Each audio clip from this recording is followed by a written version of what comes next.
just got to say that as a fellow vertically challenged person, I really appreciated the jokes this weekend about the way that we were going to be sorted. Hopefully it's not by height, and I felt that on a spiritual level. But you think of it like it's just such a weird comment. The least, like, it's like, is Jesus, are you stacking us up here side by side, taking a look at us when we get to heaven? I mean, think of the history of Christian people. What is it that ranks us? I'm 5'11". I'm doing pretty okay. First and least. Yeah, I don't know. Yeah, it's funny because it depends on the service too. Like Saturday, like it's just some services there's just no response.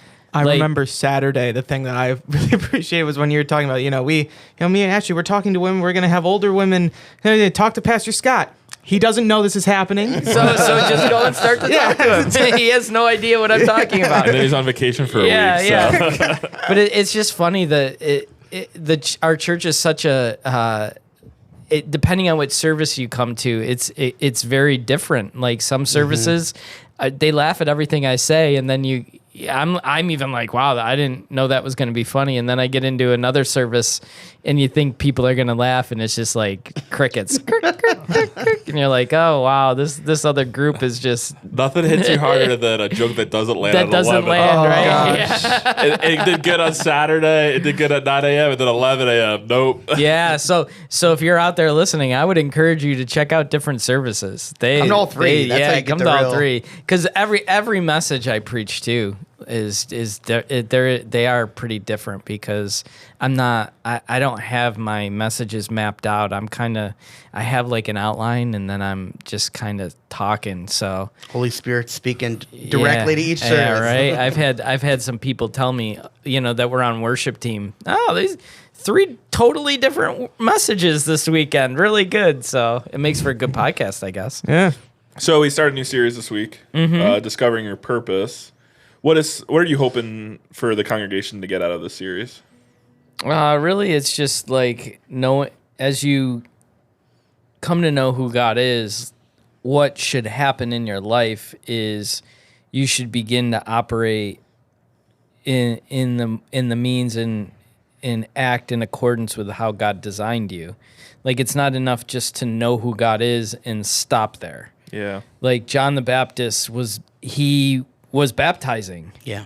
He was a voice in the wilderness. He was speaking. He was, performing the task that God had created him for, that God wanted to our purpose in life is to glorify God, and we do that not just by knowing God, some intellectual thing. It's not faith isn't only an intellectual thing. It starts there. It starts in our mind, but it has to move to our heart and cause action. And that's what I hope people start to do, start to act in accordance with how God designed them. One of the things that you explained that I was a little confused about is how Jesus described John the Baptist as a prophet, and John didn't. So was he a prophet? It wasn't just the prophet thing either. It was Elijah.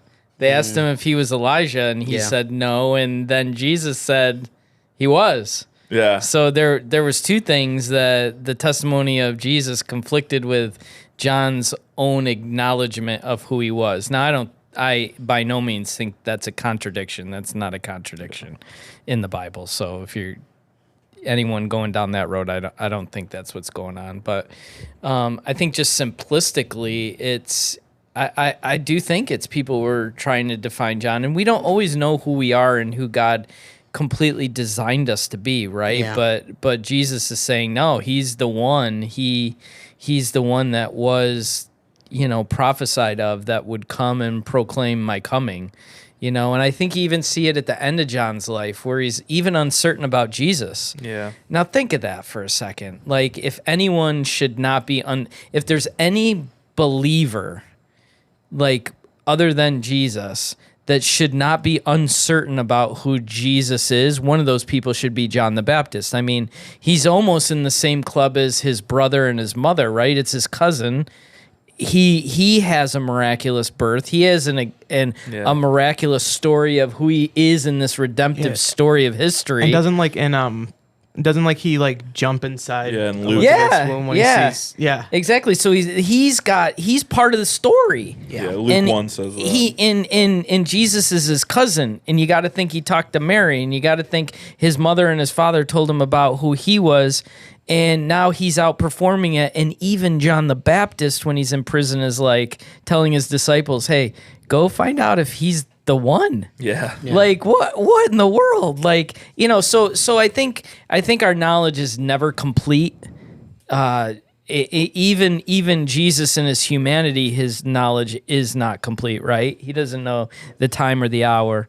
But in his divinity, it's complete. And so, I was like, that's a hot take. Yeah, Chris. yeah. So his divinity is complete, is complete, and when he's speaking scripture is complete, and he's acknowledging who John was, even though John didn't fully understand everything.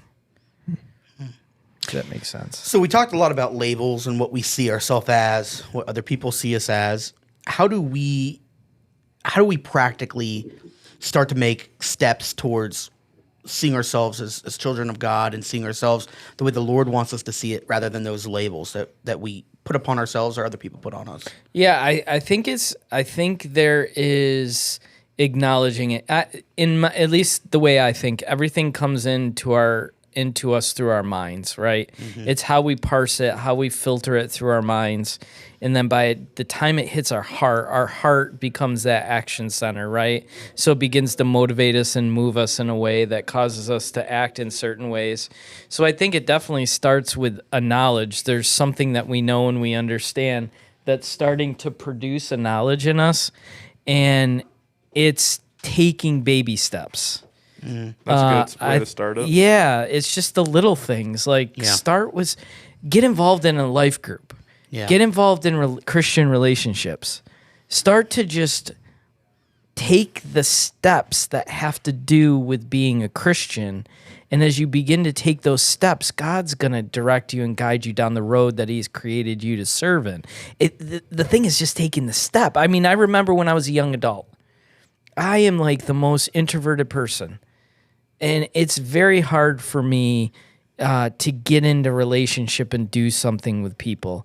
But as a young adult, even though I grew up in the church, it was like, okay, I got to take this step. Mm-hmm. And that was going to group or going to the service and doing something outside my comfort zone, and God begins to move you. Yeah, I think one of the questions, if you're a Northsider listening to this, what are some of those steps that people of Northside can take? Yeah, I think it's, there's so many places to serve and just become active. I really meant what I said from the pulpit. You need to have people around you that you trust. Right. Yeah. Like, you just can't let anyone speak into your life. Yes. Like, that's so true. that's crazy. I've seen so many people fail that way. Yeah, just taking any old Joe Schmo's advice about who you are and what you are, and let that person label you that doesn't even know you. Mm-hmm. And that happens in Christianity a lot. Unfortunately, I've had circumstances where this is an honest to God true thing. I was teaching a Bible class, and I had a guy come to the class that, I knew, but I didn't really know. And he wanted to give me all this advice, and he unloaded on me all the stuff that he thought I was going through and that I should do. And I literally remember I looked at him and I said, I really appreciate it, but you are just wrong. You're reading into a bunch of stuff, and I don't accept any of what you just told me. And that's a real thing. Yeah. So you have to have people around you that you trust, that you're taking their advice. I just went off on a tangent, and I don't even remember what the question was. But how do you get involved at Northside? Yeah. Don't get pastor advice. Yeah. No, but honestly, I think it's getting into relationship with someone at Northside, right?